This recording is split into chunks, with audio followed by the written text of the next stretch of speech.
Welcome to AK TV news. నిజం నిప్పులాంటిది. కడప జిల్లా Proddatur CPM ఆఫీస్లో ప్రెస్ మీట్లో సిపిఎం కార్యదర్శి సత్యనారాయణ మాట్లాడుతూ జనవరి 4-5 తేదీలలో జరిగే సిపిఎం జిల్లా మహాసభలను జయప్రదం చేయాలని సిపిఎం పార్టీ సభ్యులను, సానుభూతిపరులను, ప్రజలను, కార్మికులను విజ్ఞప్తి చేశారు. 4వ తారీఖున కడపలో ఉదయం 10 గంటలకు జియోన్ కాలేజీ నుంచి ఐటీ సర్కిల్ వరకు ర్యాలీ కొనసాగుతుందని, అనంతరం బహిరంగ సభ జరుగుతుందని అన్నారు. ఈ మహాసభలకు కామ్రేడ్ ఎంఏ గఫూర్, కేంద్ర కమిటీ సభ్యులు, మాజీ ఎమ్మెల్యే హాజరవుతారని మరియు సిపిఎం రాష్ట్ర కార్యదర్శి వర్గ సభ్యులు కె ప్రభాకర్ రెడ్డి హాజరవుతారని, ఉదయం 10 గంటలకు పార్టీ సభ్యులందరూ జియాన్ కాలేజీ వద్దకు చేరుకోవాలని అన్నారు. ఈ 2 రోజులు జరిగే మహాసభలో జరిగిన 3 సంవత్సరాల కాలంలో పోయిన మహాసభ నుంచి ఈ మహాసభ వరకు ప్రజలకు, సమాజానికి, కార్మిక వర్గానికి ఏ రకంగా ఉపయోగపడినాము అనే చర్చ జరుగుతుంది. తర్వాత రాబోయే 3 ఏళ్ల కాలంలో ప్రజల కొరకు జిల్లాలో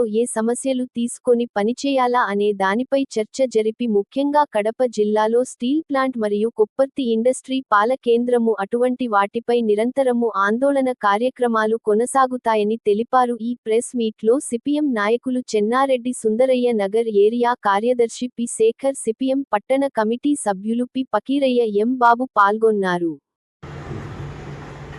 సత్యనారాయణ, సిపిఎం కార్యదర్శి, ప్రొద్దుటూరు.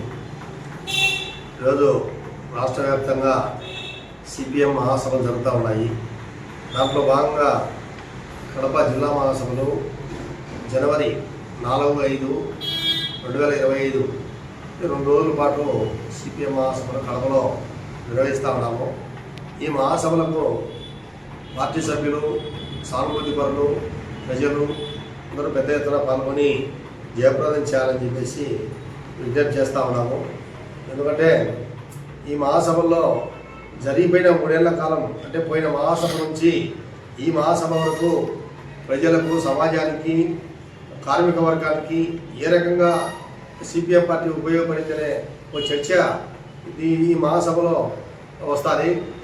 తర్వాత రాబోయే 3 ఏళ్ల కాలంలో, అంటే మళ్ళా వచ్చే మహాసభ వరకు మనము ఏం అజెండా పెట్టుకొని పనిచేయాలా, అంటే తాత్కాలికంగా వచ్చే సమస్యలను ముందుకు తీసుకొని, అట్లే దీర్ఘకాలికంగా ప్రజానీకానికి, కార్మిక వర్గానికి, పేదలకు ఏం వస్తే ఉపయోగము అనే దానిపైన ఒక చర్చ ఈ 2 రోజుల పాటు జరిగే మహాసభలో జరుగుతుంది.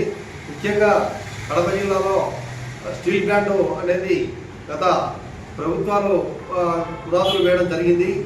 వాళ్ళు పునాదులు వేయడమే కాదు, రాష్ట్రం విడిపోయే సందర్భంగా ఆ రోజు ఉన్నటువంటి కాంగ్రెస్ ప్రభుత్వము కడప జిల్లాలో స్టీల్ ప్లాంట్ ఏర్పాటు చేస్తామని చెప్పేసి చెప్పడం జరిగింది విభజనలో.